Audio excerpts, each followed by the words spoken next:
السلام علیکم ورحمۃ اللہ وبرکاتہ۔ حضور غوث اعظم دستگیر رضی اللہ تعالیٰ عنہ کی محفل ہے۔ بتائیے کون نہیں چاہتا کہ میرے حضور غوث اعظم دستگیر رضی اللہ تعالیٰ عنہ کا شہیدہ بنے؟ کون نہیں چاہتا؟ سب چاہتے ہیں نا؟ سرکار غوث پاک کے شہیدے بننا سب چاہتے ہیں۔ تو جب محبوب حضور غوث پاک رضی اللہ تعالیٰ عنہ کا نام آئے تو عاشقان تو وہ ہوتے ہیں جو گردن کٹانے کے لیے سامنے آ جاتے ہیں، عشاق وہ ہوتے ہیں جو اپنا تن من دھن لٹانے کے لیے سامنے آتے ہیں، اور ہم تو آپ کو تقریر سننے کے لیے سامنے بلا رہے ہیں۔ فرشتوں کی ایک جماعت پیدا فرمائی ہے جن کو سیاحین کہا جاتا ہے۔ معلوم آپ کو؟ فرشتوں کی ایک جماعت ہے جن کو سیاحین کہا جاتا ہے۔ سیاحین کے معنی گھومتے رہنے والے، سیر کرنے والے فرشتے۔ ان کا کیا کام ہے؟ تو فرماتے ہیں کہ جہاں کہیں ذکر خدا و رسول ہوتا ہے وہاں وہ فرشتوں کی جماعت حاضر ہو جاتی ہے۔ اور سرکار دو عالم صلی اللہ علیہ وآلہ وسلم فرماتے ہیں کہ جب جس محفل میں مومنین مسلمین ہوتے ہیں وہ محفل کے پیچھے فرشتوں کی جماعت ہوا کرتی ہے۔ تو پیارے محبوب صلی اللہ علیہ وآلہ وسلم کا کرم دیکھے کہ پیارے آقا صلی اللہ علیہ وآلہ وسلم نے اپنی امت کو وہ درجہ عطا فرمایا کہ امتیوں کو سامنے بٹھا کر فرشتوں کو پیچھے کھڑا فرما دیا ہے۔ تو پیچھے کون ہوتے ہیں؟ ہم پر رحمت برسانے کے لیے فرشتے ہوا کرتے ہیں، ہوتے ہیں نا؟ کہ کس کس کو سبحان اللہ کہنے آتا ہے؟ سب کو آتا؟ بسم اللہ، ارے کہہ کے بتائیے، ذرا کہہ کے بتائیے۔ پھر پتا ہے کیوں؟ سرکار دو عالم صلی اللہ علیہ وآلہ وسلم فرماتے ہیں کہ ذرا اس محفل اور اس پیاری مبارک حضور غوث پاک رضی اللہ تعالیٰ عنہ کے ذکر کی مجلس کو دیکھیں کہ جب اللہ تعالیٰ کے وہ مبارک فرشتے سیاحین کی جماعت زمین پر پھرتی رہتی ہے، اور جیسے ہی اس کو معلوم ہوتا ہے کہ فلاں جگہ اللہ تعالیٰ کا اس کے محبوبین کا ذکر کیا جا رہا ہے، وہ فرشتے آتے ہیں اور اس محفل میں جمع ہو جاتے ہیں۔ فرماتے ہیں ان کی یہ تعداد ہوتی ہے، مومنین اگرچہ کہ تھوڑے نظر آئے لیکن فرشتے اتنی تعداد میں آتے ہیں کہ ان کی زمین سے لے کر آسمان تک صفیں بن جاتی ہیں۔ یہ تمام کی تمام صفیں وہ ذکر کی محفل میں حاضر ہوتی ہے، مومنین کے ساتھ ذکر کرتی رہتی ہے۔ اللہ اس کے رسول کا نام جب جب آتا ہے وہ بھی خوش ہوتے رہتے ہیں۔ اب ان کے ساتھ جو کتابیں ہوتی ہیں اس میں لکھتے رہتے ہیں کون کون اس محفل میں حاضر ہے، ان کے نام لکھتے رہتے ہیں۔ فرماتے ہیں جیسا ہی محفل پوری ہوتی ہے وہ اللہ تعالیٰ کی بارگاہ میں جاتے ہیں، جا کر کہتے ہیں، اللہ تعالیٰ پوچھتا ہے کہ اے میرے فرشتوں بتاؤ تو صحیح تم کہاں سے آ رہے ہو؟ پیارے آقا فرماتے ہیں اللہ تعالیٰ تو سب کچھ جانتا ہے لیکن اس کے باوجود اپنے پیارے بندوں کی عزت افزائی کے لیے فرشتوں سے پوچھتا ہے، اے فرشتوں بتاؤ تو صحیح کہاں سے آ رہے ہو؟ تمہارا گزر کہاں ہوا تھا؟ کدھر سے آج گزر کر تم میرے پاس آئے ہو؟ فرشتے کہتے ہیں اے مولا ہم تیرے ان بندوں کے پاس سے آ رہے ہیں جو زمین پر ایک جگہ بیٹھ کر تیرا تیرے محبوبین کا ذکر کیا کر رہے تھے۔ اللہ تعالیٰ سنتا ہے اور فرماتا ہے اچھا اے میرے فرشتوں ذرا بتاؤ تو صحیح ان میرے بندوں نے کیا کبھی میری جنت کو دیکھا ہے؟ فرشتے کہتے ہیں نہیں مولا انہوں نے تیری جنت کو تو نہیں دیکھا۔ اللہ تعالیٰ پوچھتا ہے اے میرے فرشتوں بتاؤ تو صحیح اگر وہ میری جنت کو دیکھ لیتے تو کیا کرتے؟ اللہ تعالیٰ فرماتا ہے اے میرا فرشتے کہتے ہیں اے میرے مولا اگر وہ فرشتے اگر وہ بندے تیری جنت کو دیکھ لیتے تو اور زیادہ تیرا ذکر کیا کرتے۔ اللہ تعالیٰ پوچھتا ہے اے بندو اے میرے فرشتوں ذرا بتاؤ تو صحیح کیا میرے بندوں نے کبھی جہنم کو دیکھا ہے؟ فرشتے کہتے ہیں نہیں مولا انہوں نے جہنم کو بھی نہیں دیکھا۔ اللہ تعالیٰ فرماتا ہے اے فرشتوں ذرا بتاؤ تو صحیح اگر وہ جہنم کو دیکھ لیتے تو کیا کرتے؟ فرشتے کہتے ہیں اے مولا اگر وہ جہنم کو دیکھ لیتے تو اور بھی زیادہ عاجزی انکساری اور گڑ گڑاتے ہوئے تیری عبادت کرتے۔ تو اللہ تعالیٰ فرماتا ہے کہ اے میرے فرشتوں جب میرے ان بندوں نے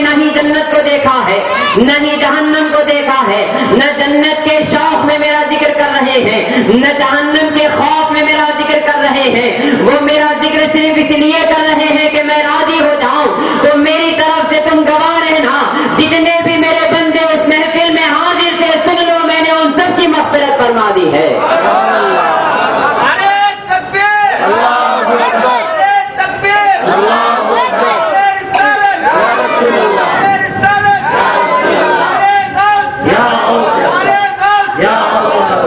تو فرماتے ہیں، اب وہ جواب میں فرشتے کہتے ہیں کہ اے میرے مولا، ٹھیک ہے ان بندوں کو تو نے بخش دیا جو تیری محفل کو سجائے ہوئے تھے، جو تیرا ذکر کر رہے تھے، تیرے محبوب کا ذکر کر رہے تھے، تیرے اولیاء کا ذکر کر رہے تھے، لیکن مولا ذرا بتا تو صحیح اس ایک بندے کا کیا ہوگا جو ذکر کرنے تو نہیں آیا تھا، محفل میں بیٹھنے تو نہیں آیا تھا، وہاں سے راستے سے گزر رہا تھا، جب اس نے سنا کہ اللہ کا ذکر ہو رہا ہے اور اس کے محبوبوں کا ذکر ہو رہا ہے تو وہ بھی کھڑا ہو گیا، تو کیا مولا اس کی بھی مغفرت ہوتی ہے؟ تو اللہ تعالیٰ فرماتا ہے، اے میرے فرشتوں، جو میرے محبوبین کے ساتھ ہو جاتے ہیں وہ بھی میرے محبوب بن جاتے ہیں، تم گواہ رہنا میں نے اس ایک کی بھی مغفرت فرما دی ہے۔ سبحان اللہ، سبحان اللہ۔ تو حضرات گرامی، یہ وہ محفل ہے کہ جس محفل میں آتے ہیں وہی جن کو سرکار بلاتے ہیں، آتے ہیں وہی جن کو سرکار بلاتے ہیں۔ اچھا، اب ہم اپنے موضوع کی طرف آتے ہیں۔ سب سے پہلے آپ سب کو 11ویں شریف مبارک۔ جواب تو دیجیے۔ آپ نے کہا آپ کو بھی مبارک، لیکن پتا ہے 11ویں شریف کیا آج آخر کیا دن ہے، کیا معاملہ ہوا آج؟ اسی پر ہم انشاءاللہ گفتگو کریں گے۔ 11ویں کیوں مناتے ہیں بھائی؟ آخر معاملہ کیا ہوا آج؟ بتائیے۔ آج حضور سیدنا غوث اعظم دستگیر رضی اللہ تعالیٰ عنہ کا وصال ہوا، یعنی انتقال ہوا۔ سیدنا غوث اعظم دستگیر رضی اللہ تعالیٰ عنہ کا آج کے دن یعنی 11 ربیع الثانی کو آپ کا انتقال ہوا۔ تو ہم جب دنیا کا دستور دیکھتے ہیں تو انتقال کے وقت خوشیاں نہیں بلکہ غم منایا جاتا ہے نا؟ بڑے غور سے بات سنیں آپ لوگ، انشاءاللہ العزیز بڑا مزہ آئے گا۔ انتقال پر ہم غم مناتے ہیں، لیکن یہ ایک عجیب بات ہے، 11ویں میں ہم خوشیاں مناتے ہیں۔ بتائیے، مناتے ہیں نا؟ بھائی جمع ہونا خوشی کی تو علامت ہے، کچھ کہنا یہ خوشی ہی کی تو علامت ہے، بیٹھ کر اتنی رات ہونے پر بھی سننا یہ خوشی ہی کی تو علامت ہے۔ یہ غدار نہیں کر سکتا، یہ غلامان سرکار ہی کر سکتے ہیں، ہے نا؟ جو حضور غوث پاک کا غلام ہوگا وہی تو ان کی محفل کو سجائے گا، جو پیارے غوث پاک کی نالین کو سر کا تاج بنانے والا ہوگا وہی تو محفل میں آ کر بیٹھے گا، اور جو محفل میں بیٹھے گا تو بڑی خوشی مسرت و انبساط کے ساتھ بیٹھے گا، یہ نہیں پشمردگی اور غم و اندر کے ساتھ بیٹھے، ایسا تو نہیں ہوتا۔ تو ہمارا بیٹھنا بھی خوشی کی علامت ہے، جمع ہونا بھی خوشی کی علامت ہے، پکانا بھی خوشی کی علامت ہے، کھلانا بھی خوشی کی علامت ہے، سبحان اللہ کہنا بھی خوشی کی علامت ہے نا؟ تو جب یہ ساری چیزیں خوشی کی علامت ہے اور ہم 11ویں شریف کو خوشی منا رہے ہیں، تو تاریخ تو یہ کہتی ہے کہ 11ویں کے دن سیدنا غوث پاک کا وصال ہوا، اور قانون یہ کہتا ہے کہ جب وصال ہو تو خوشی نہیں منائی جاتی، غم منایا جاتا ہے۔ ارے ہاں، ہم کہتے ہیں غم ان کا منایا جاتا ہے جو مر جاتے ہیں، ہم ہمارے غوث پاک کو مرا ہوا نہیں بلکہ زندہ تصور کرتے ہیں۔ ہمارے غوث پاک مرے نہیں، زندہ ہے، ہمارے غریب نواز مرے نہیں، زندہ ہے، ہمارے بندہ نواز مرے نہیں، زندہ ہے، ہمارے سرکار حضور صلی اللہ علیہ وآلہ وسلم مرے نہیں بلکہ وہ بھی زندہ ہے، اور جو زندہ ہوتے ہیں ان کا نام زندے ہی لے کر خوش ہوا کرتے ہیں۔ تو بتائیے، ان کو زندہ ماننے والے، یہ علامت ہے کہ ماننے والے بھی اللہ تعالیٰ نے ان کو زندہ رکھا ہوا ہے، تو الحمدللہ زندہ ہے۔ اب آئیے ہم اسی پر بات کرتے ہیں کہ زندہ ہے کیسے. آپ پہلے ایک چھوٹی سی بات سمجھ لیں. آپ دیکھ رہے ہیں کہ یہ مکھی ہے نا مکھی. بتائیے مکھی اڑ رہی ہے, یہاں بھی اڑ لی جا اڑ کے بتا رہی مکھی اڑ رہی ہے. آئی نا آواز اب بھی آئی آپ کو؟ ایسی اڑتی ہے مکھی, تو مکھی اڑ رہی ہے. اچھا آپ بتائیے آپ میں سے کس نے چیل کو دیکھا ہے؟ چیل سب دیکھے نا. بتائیے چیل اڑتی ہے؟ چیل اڑتی. اب بتائیے مکھی اور چیل دونوں کا اڑنا برابر ہے؟ زمین آسمان کا فرق ہے نا. مکھی کہاں اڑتی ہے؟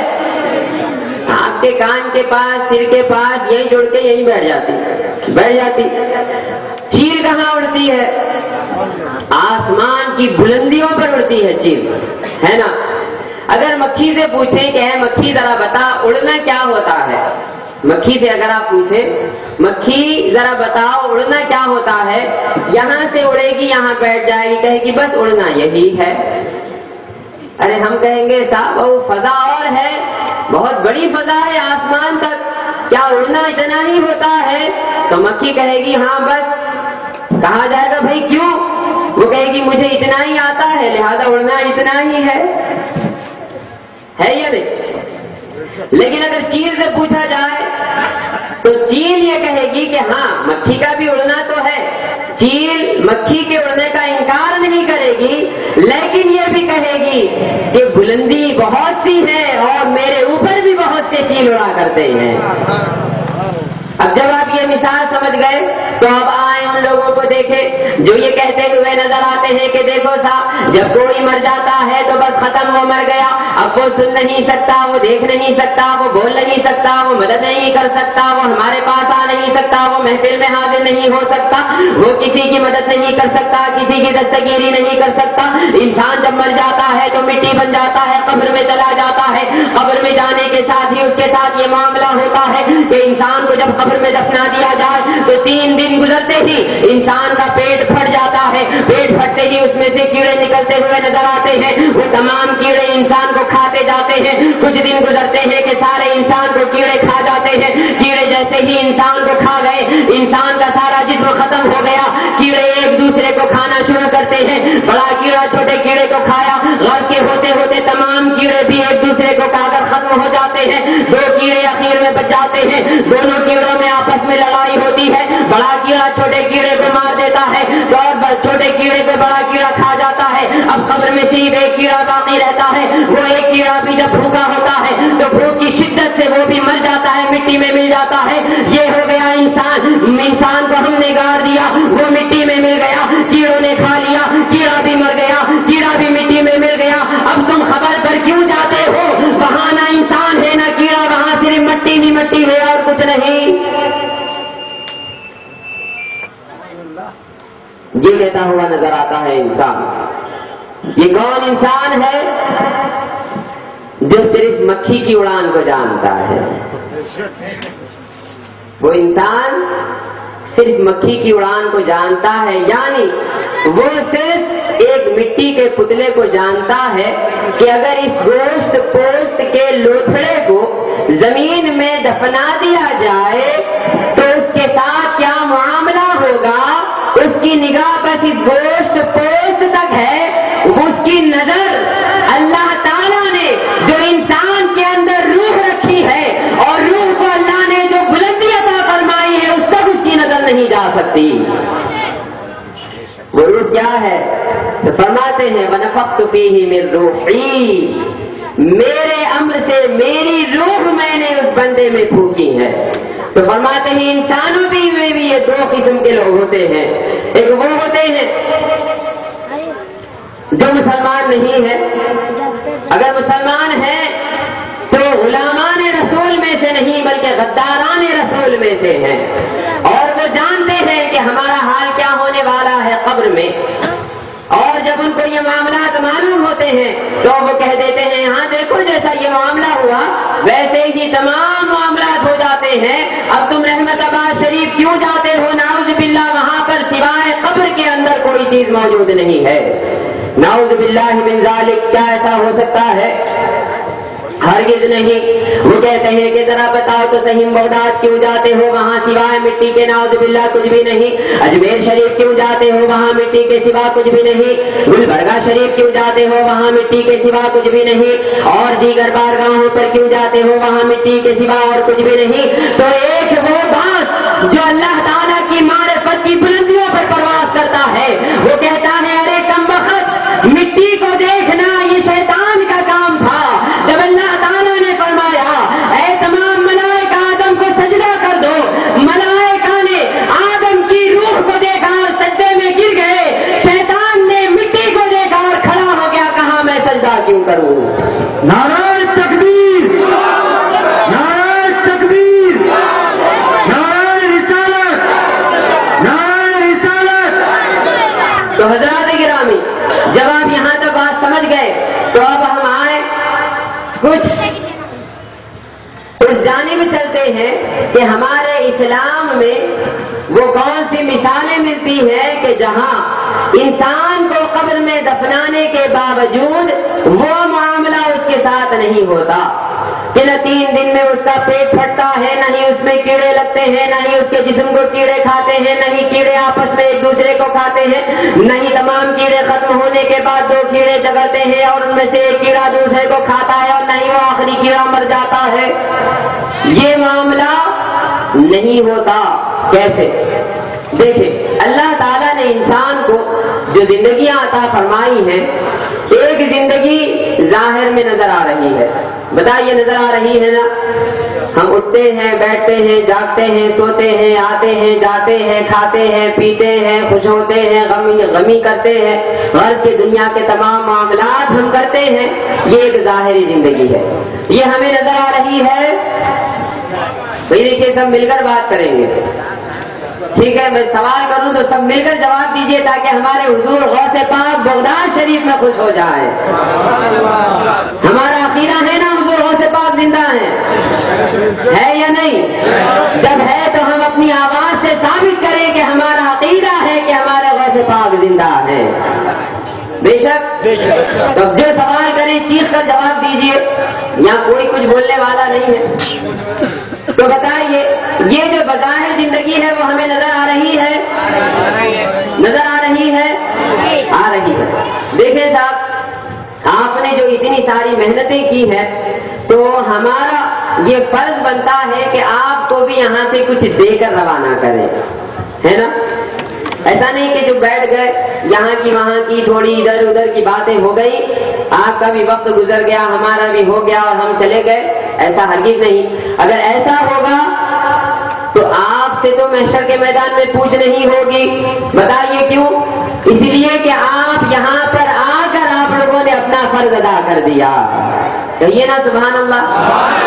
بھائی آپ کے فائدے کی بات ہو رہی ہے، کہیے سبحان اللہ. اب آپ خوش ہو جائیے آپ سب. انشاءاللہ آپ لوگوں سے محشر کے میدان میں سوال نہیں ہوگا. حضور غوث پاک نہیں پوچھیں گے کہ میری محفل ہو رہی تھی تم کیوں نہیں آئے، کیونکہ پیارے آقا ہمیں دیکھ رہے ہیں کہ ہم سب یہاں پر موجود ہیں. لیکن ہم سے سوال ہوگا اگر ہم آپ کو یہاں سے کوئی عقیدہ دے کر نہ بھی جائیں اور آپ کے اس ایمان میں پختگی پیدا نہ کریں کہ ہمارے غوث پاک زندہ ہے. اگر اس میں آج آپ کی پختگی نہ آئے گی تو کل ہم سے سوال ہوگا کہ آپ نے کیا کہنا تھا اور کیا کہہ کر ان کو بھیج دیا. لہذا آئے ہم وہی بات کرتے ہیں جس سے آپ کے علم میں اضافہ ہو. سنیں گے نا سکون سے؟ انشاءاللہ بولیے، زور سے بولیے ماشاءاللہ. تو دیکھیں، اب بتائیے، یہ ظاہری زندگی آپ کو نظر آ رہی ہے؟ نظر آ رہی ہے؟ آ رہی ہے. اب ایک باطنی زندگی بھی ہوتی ہے، کیا وہ آپ کو نظر آ رہی ہے؟ نہیں. ہاں، انسان کا اصول کیا ہے آپ کو معلوم؟ جو چیز نظر آتی ہے وہ تب ہے، جو نظر نہیں آتی کہہ دیتا ہے وہ ہچ نہیں. کہتا یا نہیں کہتا؟ مگر بہت سی ایسی بھی چیزیں ہیں جو بغیر دیکھے انسان بھی بولتا ہاؤ ہے. بتائیے سب کو عقل ہے؟ زور سے بولیے. نظر آ رہی بھائی؟ بھائی کسی کو عقل نظر آئی کبھی؟ کون سے کھیت میں چل رہی تھی بھائی؟ کہاں تھی بھائی عقل؟ وہ بولتے نہیں اکثر کیا رے عقل بانٹتے وقت چھنی لے کو گیا تھا، بولتے نہیں بولتے. تو عقل کب بٹی معلوم کچھ نہیں معلوم، مگر ہم سب کو عقل ہے نہیں ہے؟ مانتے نہیں مانتے؟ بغیر دیکھے مانے نا؟ بتائیے جناتا رہتے نہ رہتے؟ رہتے نہ رہتے؟ دیکھے کبھی؟ اگر دیکھ لیے تو پھر اپنے آپ کو نہیں دیکھ سکتے، ہے نا؟ مانتے نہیں مانتے؟ مانتے. بتائیے فرشتے ہے یا نہیں ہے؟ دیکھے کبھی؟ پھر مانتے نہیں مانتے؟ پکا مانتے؟ اچھا سب سے بڑی بات بتائیے خدا ہے یا نہیں ہے؟ دکھا کبھی؟ مانتے نہیں مانتے؟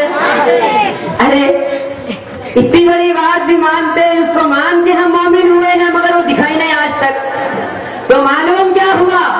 مومن اسی کا نام ہے جو بغیر دیکھے کے مان لے اور ایمان لا لے، ہے نا؟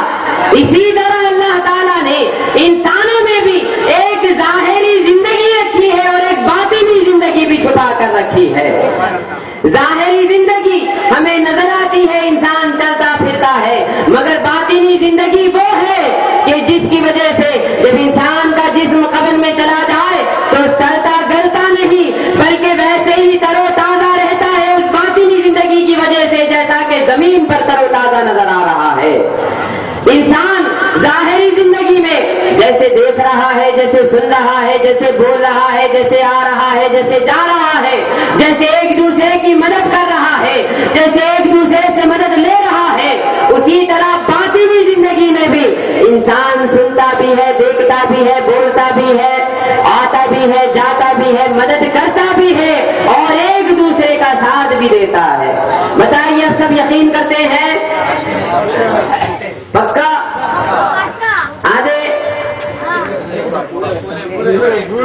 سب کو یقین ہے؟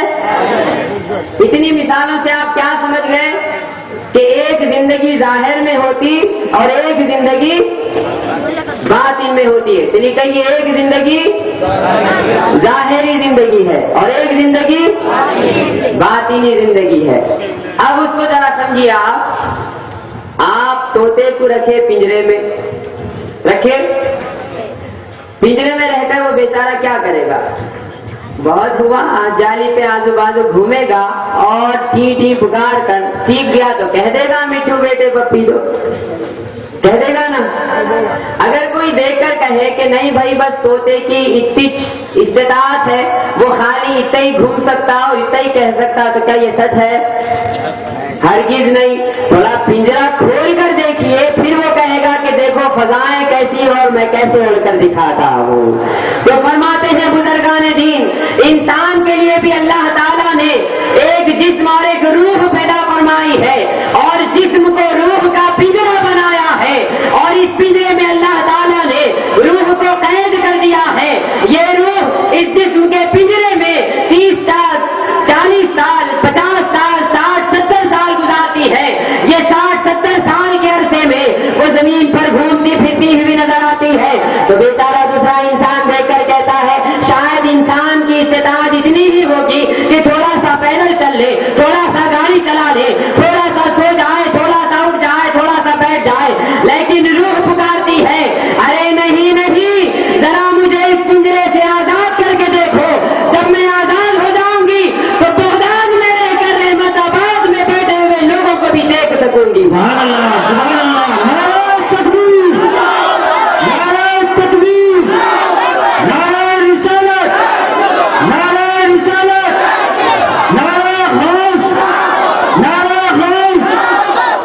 تو حضرات گرامی، اب آپ سمجھ گئے روح کی طاقت. روح ایک ہی وقت میں مشرق میں بھی ہوتی ہے اور مغرب میں بھی ہوتی ہے، شمال ہوتی ہے. پیارے غوث پاک فرماتے ہیں ارے وہ تو روح کا عالم ہے, میرے غوث کے جسمانی طاقت دیکھو. حضور غوث پاک فرماتے ہیں خدا نے مجھے وہ مرتبہ عطا فرمایا کہ اس کی ساری کائنات کو ایسے دیکھتا ہوں جیسے کہ ہتھیلی میں تل کا دانہ دیکھا جاتا ہے. یہ ہے طاقت, روحانی طاقت, اللہ تعالیٰ کی طرف سے عطا کی ہوئی طاقت. اس کو کہتے ہیں ایک دوسری زندگی. اب آپ سمجھ گئے دوسری زندگی. اب ذرا آئیں, اس دوسری زندگی کا جب اس جسم پر اثر ہو تو یہ جسم بھی اس دوسری زندگی کے اثر سے سلامت رہتا ہے.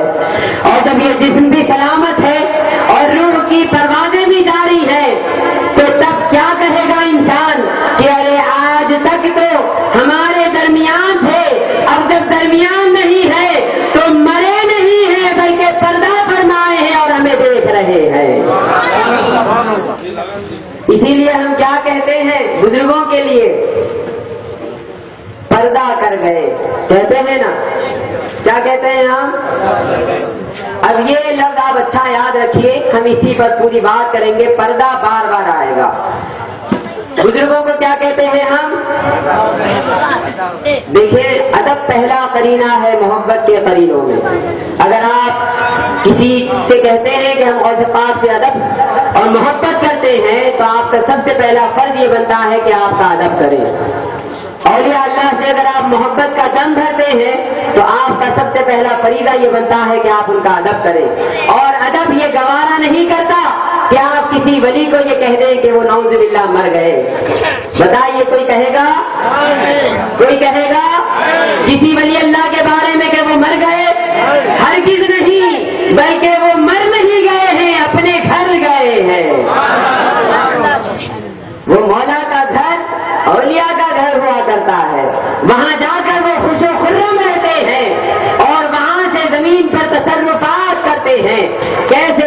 اب ذرا دیکھیں آئے کہ جو لوگ انتقال کر جاتے ہیں, پردہ فرما جاتے ہیں, وہ زمین میں جا کر بھی کس طرح تر و تازہ رہتے ہیں اور کس طرح ان کا جسم اقدس بھی زمین کے اندر محفوظ رہتا ہے. اب ہم چلے سرکار دو عالم صلی اللہ علیہ وآلہ وسلم کی بارگاہ میں.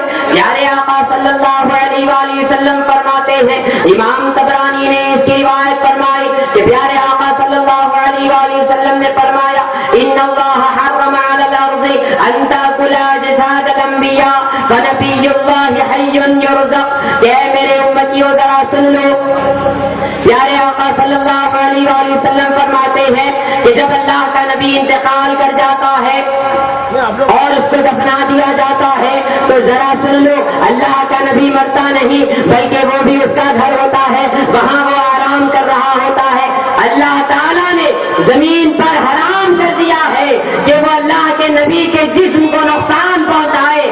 اللہ کے نبی زمین میں جا کر بھی زندہ بھی ہوتے ہیں اور خدا کی طرف سے ان کو رزق بھی دیا جاتا ہے. تو سرکار کی حدیث سے ثابت ہوا کہ زندگیاں دو ہوتی ہیں, ایک تو وہ خبیث پلید جو مرتے ہی تیسرے دن اس کا پیٹ پھٹ رہا ہے, کیڑے پڑ کر وہ ختم ہو رہا ہے, اور ایک وہ محبوب کردگار کہ جب وصال فرماتے ہیں تو کہتے ہیں ارے میاں ایک گھر سے دوسرے گھر گئے ہیں, وہاں ہمارے کھانے کا انتظام خود ہمارا خدا کرتا ہے. تو دیکھیں سرکار دو عالم صلی اللہ علیہ وآلہ وسلم نے یہ فرما دیا. اب ذرا دیکھیں دوسری طرف آج ہم صرف اسی پر بات کریں گے کہ جو لوگ اللہ تعالیٰ کے محبوبین زمین میں گئے ہیں ان کے جسم بھی سلامت ہے. پہلے صرف اس پر بات کر کے دوسری بات اس پر کریں گے کہ وہاں جا کر بھی وہ ہماری مدد کرتے ہیں. کرتے ہیں نا بھائی اسی لیے تو ہم آتے ہیں اما جان کے پاس, اسی لیے تو ہم آتے ہیں ہمارے پیارے ولی اللہ کے پاس کہ وہ ہماری مدد کرتے ہیں. تو آئیں پہلے یہ دیکھ لیں کہ اسلام میں کہاں کہاں یہ مثالیں ملی ہیں. پہلے قرآن مجید کو دیکھیں گے ہم, کیونکہ وہی ہمارا منبع و ماوا ہے. اللہ تعالیٰ قرآن مجید 21واں پارہ سورہ الف لام میم سجدہ کی آیت نمبر 23 میں اللہ تعالیٰ فرماتے ہیں وَلَقَدْ آتَيْنَا مُوسَى الْكِتَابَ فَلَا تَكُنْ فِي مِرْيَةٍ لقائه صدق اللہ العظیم۔ اللہ تعالیٰ نے فرمایا اے محبوب مکرم صلی اللہ علیہ وسلم، ہم نے حضرت موسیٰ علیہ السلام کو کتاب عطا فرمائی اور ان قریب آپ ان سے ملنے والے ہیں۔ آپ ان سے ملاقات کرنے میں نہ کوئی شک رکھنا اور نہ امت کو یہ کہنا کہ کوئی شک رکھے۔ کیا مطلب؟ اب ذرا دیکھیں، حضور پاک صلی اللہ علیہ وآلہ وسلم کا زمانہ موسیٰ علیہ السلام کے پردہ فرمانے کے کتنے سال بعد کا ہے پتا ہے؟ 2352 سال۔ بتائیے کتنے؟ 2352 سال ہو گئے موسیٰ علیہ السلام کو پردہ فرما کر۔ موسیٰ علیہ السلام کا وصال کب ہوا؟ سرکار کی بعثت سے 2352 سال پہلے۔ لیکن پیارے آقا کیا فرما رہے ہیں؟ جب اللہ تعالیٰ نے مجھے معراج پر بلایا تو جب میں بیت المقدس جا رہا تھا تو کیا دیکھتا ہوں؟ وَمُوسَىٰ يُصَلِّي فِي قَبْرِهِ، کہ موسیٰ علیہ السلام 2352 سال گزرنے کے باوجود میں نے دیکھا کہ موسیٰ اپنی قبر میں کھڑے ہو کر نماز پڑھ رہے ہیں۔ بتائیے یہ دوسری زندگی ہے یا نہیں؟ قبر میں جسم تندرست ہے یا نہیں؟ ہے۔ قبر میں جسم نماز پڑھ رہا ہے یا نہیں؟ ہے۔ اب آئیے دوسری مثال لے لیں۔ اپنی جان چھڑا کر اور ایک غار میں جا کر انہوں نے پناہ لی تو کیا ہوا؟ واقعہ بڑا لمبا ہے، ہم اپنی کام کی چیز اس سے لیتے ہیں۔ اللہ تعالیٰ فرماتے ہیں کہ ہم نے ان کو وہاں پر رکھا اور ان پر ایسی موت کی نیند طاری کی کہ وہ 309 سال تک سوتے رہے۔ 309 سال تک بتائیے کوئی سوتا ہے؟ ہرگز نہیں سوتا۔ لیکن اللہ تعالیٰ کی قدرت تھی، خدا نے ان پر ایسی موت طاری کی۔ جب 309 سال کے بعد اللہ تعالیٰ نے ان کو اٹھایا تو ساری دنیا نے دیکھا کہ جیسے جسم ان کے 309 سال پہلے تھے آج بھی ویسے کے ویسے سلامت ہے۔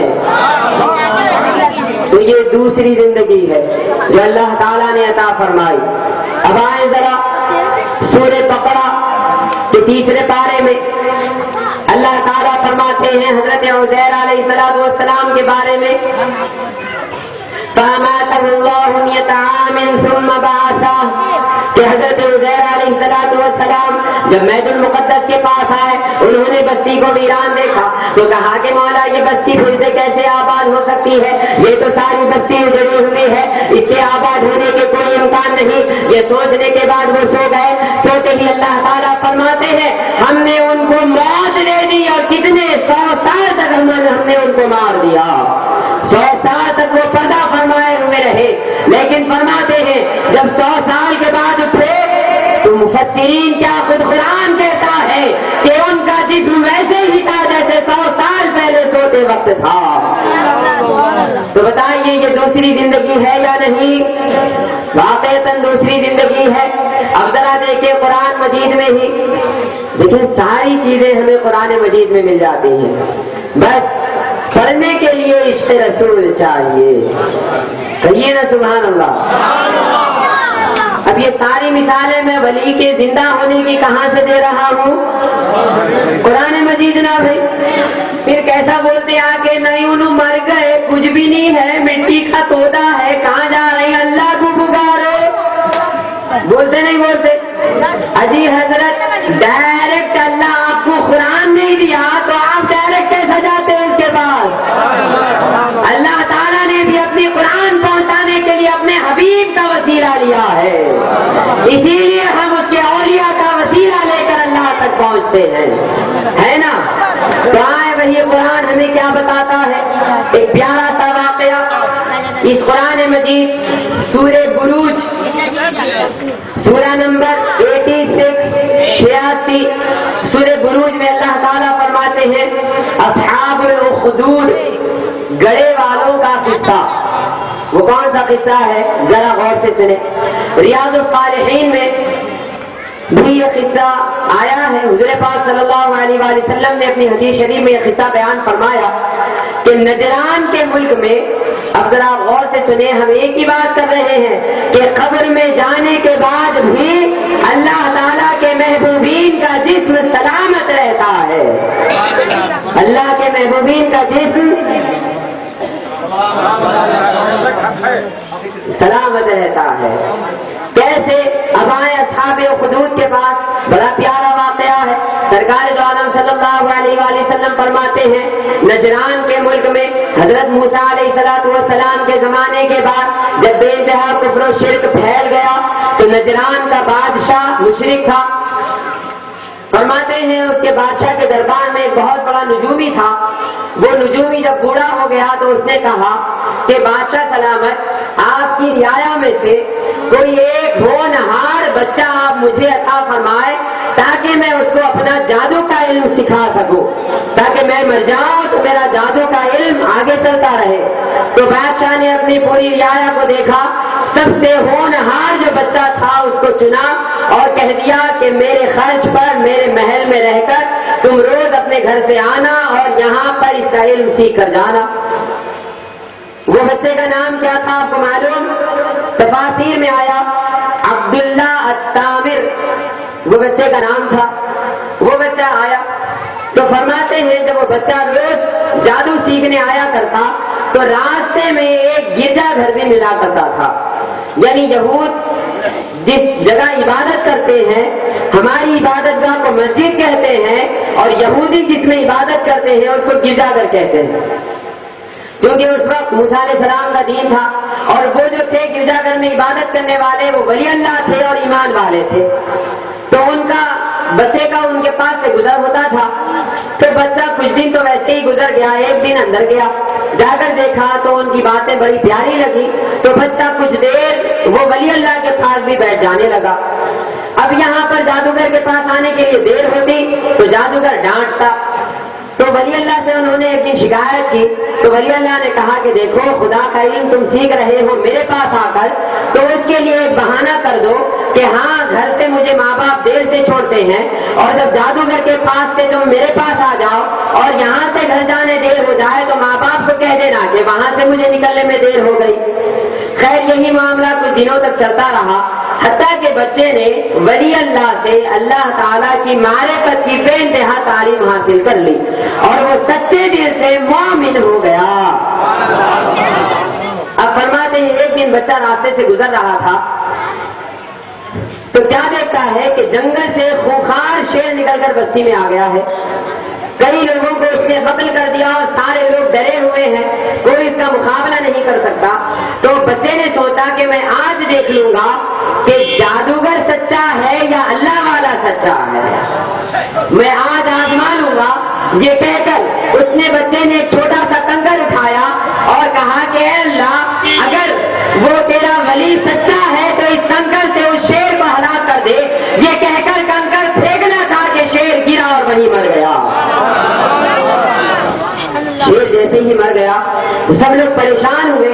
اس میں بادشاہ کے مقربین میں سے ایک شخص تھا جو ہندا تھا، وہ فوراً جیسے ہی اس کو معلوم ہوا کہ ایک بچے نے ایک کنکر سے شیر کو مار دیا ہے تو فوراً بچے کے پاس آیا، آ کر کہنے لگا بابا یہ تم نے کیسے کیا؟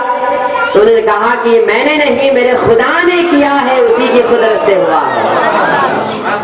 تو اب اس شخص نے کہا کہ ٹھیک ہے، کیا تم اس خدا سے کہہ کر میری بینائی واپس لا سکتے ہو کہ میں دیکھنے لگ جاؤں؟ تو بچے نے کہا کہ ہاں، مگر میری ایک شرط ہے، تم اللہ تعالیٰ کو اپنے دل سے مان لو اور موسیٰ علیہ السلام کا کلمہ پڑھ لو تو اللہ تعالیٰ تمہاری آنکھوں کی روشنی عطا فرمائے گا۔ اس نے کہا کہ ٹھیک ہے، یہ کہہ کر جیسے ہی اس نے کلمہ پڑھا اللہ تعالیٰ نے اس کو روشنی عطا فرما دی، اس کو روشنی آئی۔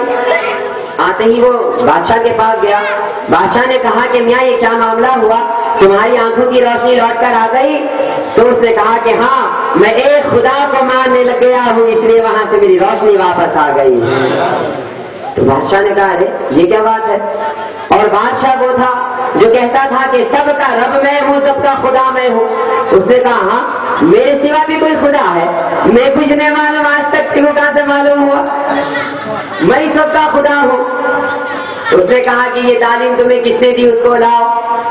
تو اس نے کہا وہ فلاں بچے نے کہا اچھا ٹھیک ہے. بچے کو بلایا گیا اور بچے سے پوچھا گیا کہ بتاؤ میاں یہ تعلیم تمہیں کس نے دی؟ تو بچے نے اس راہب کا نام بتا دیا. تو اس راہب کو بادشاہ کے دربار میں لایا گیا اور سب کے سامنے کہا گیا کہ تم اپنے ایمان سے مکر جاؤ تاکہ یہ لوگ بھی مکر جائیں اور مجھ پر ایمان لاؤ, مجھے خدا مانو. جب انہوں نے انکار کر دیا تو سب کے سامنے اس راہب کو قتل کر دیا گیا. قتل کرنا ہی تھا کہ بچے نے اپنے دل میں وہ اسم اعظم پڑا جو اس راہب نے ان کو یاد دلایا تھا اور کہا کہ میں تو اپنے خدا سے پھرنے والا نہیں ہوں. بادشاہ نے کہا ٹھیک ہے میں تجھے بھی مزہ چکاتا ہوں. اپنے ایک دستے کو دیا, سپاہیوں کو کہا کہ جاؤ اس بچے کو پہاڑ کے اوپر لے جا کر وہاں سے نیچے گرا کر مار دو. دستے نے بچے کو لے گئے, پہاڑ کے اوپر گئے. جیسے ہی پہاڑ کے اوپر گئے بچے نے دعا کی, یا اللہ میں تجھے ایک مانتا ہوں, ان کے شر سے مجھے بچا لے. یہ دعا کرنا ہی تھا. ہوا آئی, سارے سپاہی نیچے گر کے مر گئے اور بچہ زندہ بچ گیا. سبحان اللہ سبحان اللہ. نعرہ تکبیر, نعرہ تکبیر, نعرہ رسالت یا رسول اللہ, نعرہ رسالت یا رسول اللہ, نعرہ غوث, نعرہ غوث. تو حضرات گرامی جب بادشاہ نے دیکھا کہ بچہ زندہ بچ گیا ہے, بادشاہ نے پھر حکم دیا کہ اس کو لے جاؤ اور سمندر میں ڈبا دو. سپاہی اس کو سمندر میں لے گئے. بچے نے پھر ہاتھ اٹھائے اور کہا کہ مولا ان کے شر سے مجھے بچا لے. دعا کرنا ہی تھا. موج آئی اور کشتی کے تمام لوگوں کو ڈبا کر لے گئی. بچہ زندہ بچ گیا. بادشاہ پھر پریشان ہوا کہ یہ کیسے بچ رہا ہے. بچے نے کہا کہ اے بادشاہ بتاؤ کیا تم مجھے مارنا ہی چاہتے ہو؟ تو اس نے کہا کہ ہاں. تو کہا ٹھیک ہے میری ایک شرط ہے, اگر وہ شرط پوری کرو گے تو مجھے مار سکو گے. بادشاہ نے کہا بتاؤ کیا شرط ہے؟ تو پیارے آقا صلی اللہ علیہ وآلہ وسلم فرماتے ہیں بچے نے کہا کہ تم سارے ملک کو اپنے ایک جگہ جمع کرو. ساری عوام جب ایک جگہ جمع ہو جائے تو مجھے ایک ڈنڈے سے باندھ دینا اور تیر لے کر میری کن پٹی پر یہ کہہ کر ماننا کہ یہ بچہ جس خدا کو مانتا ہے اس کے نام سے یہ تیر چلا رہا ہوں. یہ کہہ کر اگر مارو گے تو میں مر جاؤں گا. تو بادشاہ نے کہا ٹھیک ہے, مگر اس بیوقوف کو یہ سمجھ میں نہیں آیا کہ سارے مجموعے کے سامنے اگر یہ کہوں گا تو مجموعہ کدھر چلا جائے گا. سارے مجموعے کو جمع کیا اور کہا کہ دیکھو یہ غدار ہو گیا ہے, یہ میری خدائی کو نہیں مانتا, یہ میری بادشاہی کو نہیں مانتا, میرے سوا کسی اور خدا کے پاس چلا گیا ہے, میرے سوا کسی اور کا کلمہ پڑھتا ہے, میرا باغی ہو گیا ہے, میرا کہا نہیں مانتا. لہذا تم سب دیکھ لو, جو میرا کہا نہیں مانتا میں اس کا کیا حساب کرتا ہوں. یہ کہہ کر بادشاہ نے بچے کو وہاں کھڑا کیا اور کہا اب میں اس کو تیر مار رہا ہوں اس خدا کا نام لے کر جس کو یہ بچہ پر مانتا ہے. یہ کہہ کر تیر چلانا تھا کہ بچہ تو شہید ہو گیا. جب سب نے دیکھا کہ بچے کا خدا اتنا سچا ہے تو سب نے کہا ہم سب ایمان لاتے ہیں. سبحان اللہ سبحان اللہ. نعرہ تکبیر, نعرہ تکبیر, نعرہ رسالت, نعرہ رسالت. تو حضرات گرامی جیسے ہی بادشاہ نے دیکھا کہ تمام لوگ ایمان لا لیے ہیں, وہ تھا بڑا ہٹ دھرم, تو اس نے کیا کیا ایک بہت بڑا گڑھا اور خندق کھدوائی اور اس میں ساری آگ جلوائی اور سارے شہر والوں کو اس نے آگ میں ڈلوا دیا. لیکن یہاں تک تو واقعہ ہوا حدیث شریف میں آیا ہے. اب ذرا دیکھیں ہمارا وہ موضوع کہ اولیاء اللہ قبر میں جا کر بھی زندہ رہتے ہیں اور تر و تازہ رہتے ہیں. فرماتے ہیں تاریخ ابن کبیر, تاریخ تبری وغیرہ اٹھا کر دیکھیے, حضرت سیدنا فاروق اعظم رضی اللہ تعالیٰ عنہ کے زمانے میں یعنی حضور پاک صلی اللہ علیہ وآلہ وسلم کے وصال فرمانے کے بعد, ابو بکر صدیق رضی اللہ تعالیٰ عنہ کے وصال فرمانے کے بعد جب سیدنا فاروق اعظم رضی اللہ تعالیٰ عنہ کا زمانہ آیا تو دور دور کے ملک سے فتح ہوتے گئے تو نجران بھی فتح ہوا. اور یہ زمانہ کون سا ہے؟